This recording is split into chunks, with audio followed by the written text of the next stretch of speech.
VOA This Morning.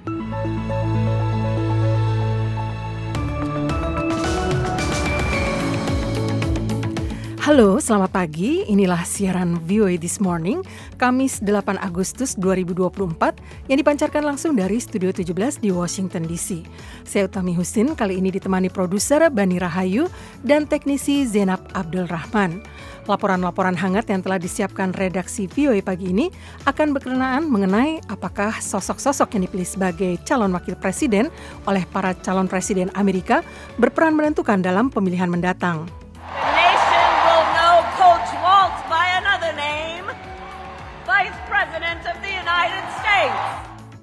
Dan juga mengenai mimpi Indonesia jadi pemain utama dalam industri kendaraan listrik yang menurut Presiden Jokowi akan segera terwujud. Jadi yang kita impikan sebuah ekosistem besar kendaraan listrik yang kuat dan terintegrasi satu persatu mulai kelihatan. Siaran ini juga bisa Anda ikuti melalui streaming langsung di website kami www.voaindonesia.com atau melalui podcast VOA This Morning edisi hari ini. Kita awali VOA This Morning dengan berita dunia pagi ini bersama Karina Amkas. Selamat pagi. Amerika Rabu mendesak Israel agar menyelidiki dan menerapkan akuntabilitas setelah muncul video yang menunjukkan tentara melakukan pelecehan seksual terhadap seorang tahanan Palestina. Video pengawasan yang bocor disiarkan di channel 12 Israel memperlihatkan para tentara memilih seorang tahanan di pangkalan Side Teiman, tempat Israel menahan warga Palestina selama Perang Gaza. Para tentara Israel itu tampaknya melakukan tindakan seks terhadap tahanan di balik tirai. Setidaknya satu tentara tampak meletakkan tangan di selangkangannya sendiri. Kami telah melihat video dan laporan pelecehan seksual yang mengerikan terhadap para tahanan, kata juru bicara Departemen Luar Negeri Matthew Miller kepada wartawan. Tahanan Palestina yang dibebaskan sering melontarkan tuduhan penyiksaan, pemerkosaan, dan pelanggaran lain di dalam tahanan, namun pihak berwenang Israel membantahnya.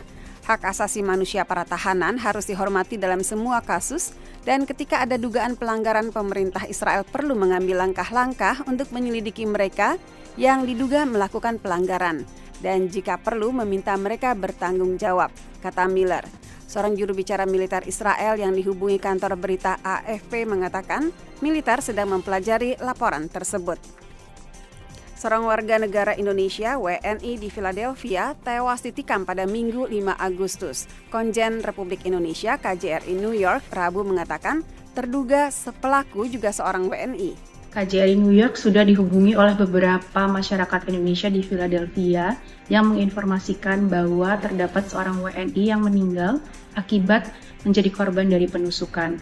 Demikian ungkap Sylvia Meriana Pakpahan, konsul protokol dan konsuler KJRI New York dalam video pernyataan yang diterima VOA. Ia menjelaskan baik korban maupun terduga pelaku sama-sama tinggal di Philadelphia.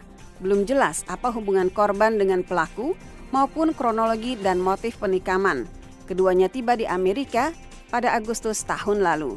Di Philadelphia, kota di Pennsylvania, terdapat sekitar 4.000-an diaspora Indonesia, menjadikannya salah satu kota dengan populasi WNI terbesar di Amerika selain Los Angeles dan New York.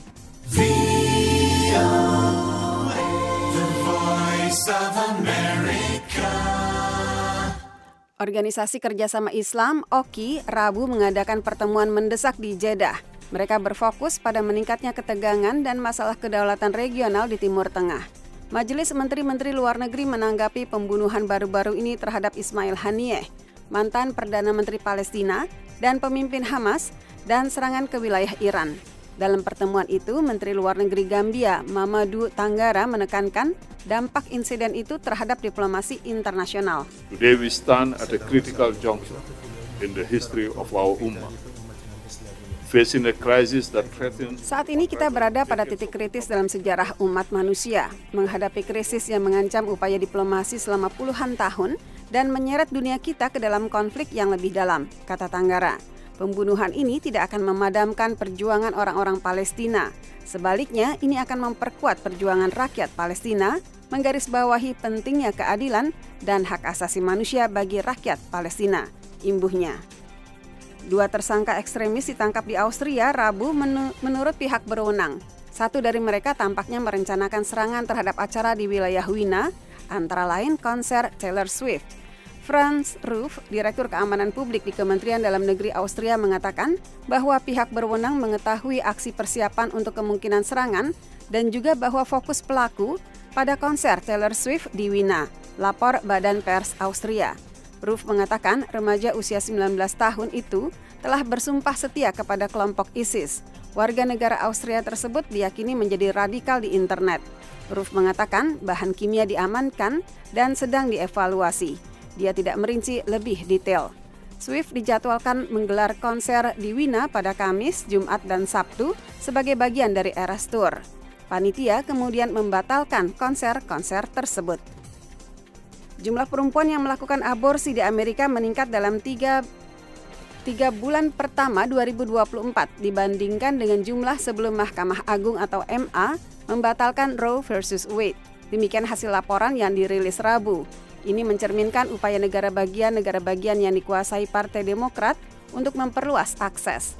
Alasan utama naiknya jumlah aborsi adalah karena beberapa negara bagian yang dikuasai Partai Demokrat memberlakukan undang-undang untuk melindungi dokter yang menggunakan telemedis untuk menemui pasien di tempat-tempat yang melarang aborsi. Menurut laporan triwulanan #WeCount untuk masyarakat keluarga berencana yang mendukung akses aborsi. Data ini muncul menjelang Pilpres 5 November, di mana para pendukung hak aborsi berharap isu ini akan menggerakkan pemilih untuk datang ke tempat-tempat pemungutan suara. Di beberapa tempat, pemilih berkesempatan untuk mendukung atau menolak perlindungan aborsi di tingkat negara bagian. Dampak keputusan MA pada Juni 2022 mengenai Dobbs versus Organisasi Kesehatan Perempuan Jackson telah mengubah tindakan aborsi di Amerika. Demikian berita dunia VOA Washington.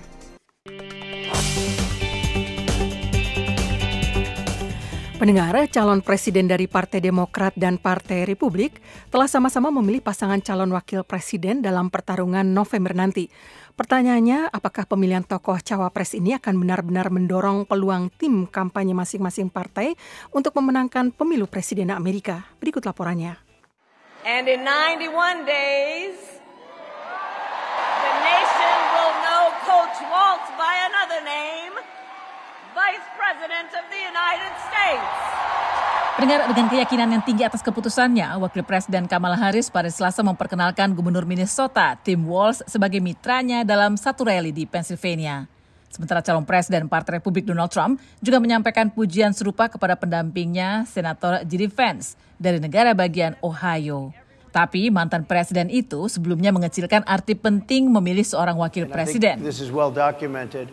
Historically, the vice president in terms of the election does not have any impact. Saya kira sudah didokumentasikan dengan baik sekali dalam sejarah bahwa dalam pemilu, pemilihan wakil presiden tidak memberi dampak apapun. Benar-benar tidak ada dampak apapun. Yang terpenting adalah pemilihan presiden. That's not what middle America is. And I got to tell you, I can't wait to debate the guy. Sejumlah ilmuwan menilai karena wakil presiden bekerja di bawah bayang-bayang presiden, maka perannya seringkali disalahpahami, bahkan tidak dihargai. Meskipun demikian, saat ini wakil presiden memiliki peran penting dalam susunan suksesi, yaitu sebagai orang pertama yang menggantikan presiden jika berhalangan dan tokoh kunci untuk memajukan agenda politik partai mereka. Pakar politik Joel Goldstein mengatakan, peran mereka benar-benar sebagai bawahan untuk membantu mempromosikan dan mengupayakan kebijakan presiden dan memperluas kemampuan presiden untuk berfungsi sebagai pemimpin nasional dan internasional. Dalam skala tertentu, pemilihan cawapres dapat mendorong kampanye presiden. Bill Clinton's pick of Al Gore in 1992 was a very good pick. Al Gore yang dipilih Bill Clinton tahun 1992 adalah pilihan yang sangat baik. Kombinasi dua generasi baby boomer yang sentris dari bagian selatan Amerika ini benar-benar mengirimkan pesan perubahan generasi. Sebuah pilihan yang buruk dalam tanda petik adalah ketika Senator John McCain memilih Gubernur Sarah Palin sebagai pendampingnya dalam Pilpres tahun 2008. And she really became a figure who was parody. Sarah Palin benar-benar menjadi tokoh yang menjadi olok-olok, menjadi parodi selama masa kampanye. Saya kira hal ini akhirnya merugikan McCain. Meskipun begitu, Sarah Palin bukan penyebab kekalahan McCain. Dalam siklus pemilu kali ini, kualifikasi dan pencapaian Tim Walz selama ini dan fokus perhatiannya pada ekonomi pro-keluarga menjadi hal yang diperjuangkan Kamala Harris dalam kampanyenya.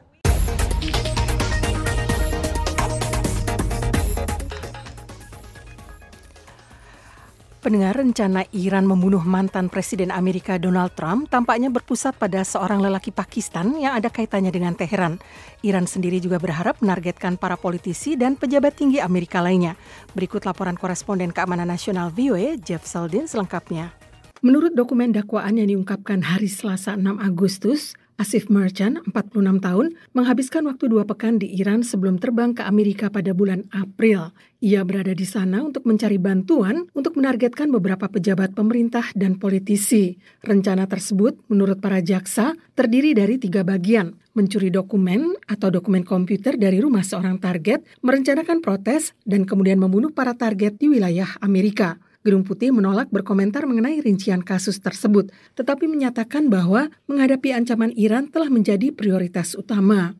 Sekretaris Pers Gedung Putih, Karine Jean-Pierre, mengatakan, We have said many times that we have been tracking Iranian threats. Kami telah katakan berulang kali bahwa kami melacak ancaman-ancaman Iran terhadap para mantan politisi. Kami telah katakan dengan sangat jelas mengenai hal itu. Jean-Pierre mengatakan, banyak di antara ancaman tersebut berkaitan dengan keinginan Iran untuk membalas serangan udara Amerika tahun 2020 di Baghdad yang menewaskan Qasim Soleimani, seorang komandan militer senior Iran. Lanjut Jean-Pierre, We have invested extraordinary resources in developing. Kami telah mengerahkan sumber daya yang luar biasa dalam mengumpulkan informasi tambahan mengenai ancaman-ancaman ini, mengacaukan individu-individu yang terlibat dalam ancaman ini, meningkatkan pengaturan perlindungan terhadap para target potensial dari ancaman-ancaman ini, melibatkan mitra-mitra asing, dan memperingatkan Iran secara langsung. Sewaktu dihubungi VOA, pengacara yang ditunjuk pengadilan untuk tersangka menolak berkomentar. Dan meskipun dokumen itu tidak pernah mengidentifikasi siapa saja pejabat Amerika yang masuk daftar target merchant,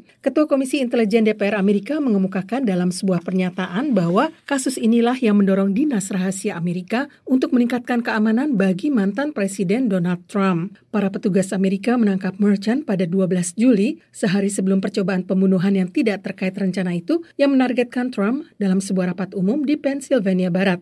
Meskipun merchant sudah berada dalam tahanan, beberapa analis bersiap menghadapi lebih banyak lagi ancaman. Behnam Ben Taleblu dari The Foundation for Defense of Democracies menunjuk pada rencana terdahulu Iran yang menargetkan mantan penasihat keamanan nasional Amerika John Bolton, pembangkang Iran, dan yang lain-lainnya. Katanya lagi, On the one hand, some of these things may sound di satu sisi, beberapa rencana ini mungkin seperti berlebihan atau sangat tidak masuk akal. Tetapi di sisi lain ada konsistensi di balik itu, sesuatu yang mengkhawatirkan. Demikian laporan tim VOA, Utami Husin, Washington DC.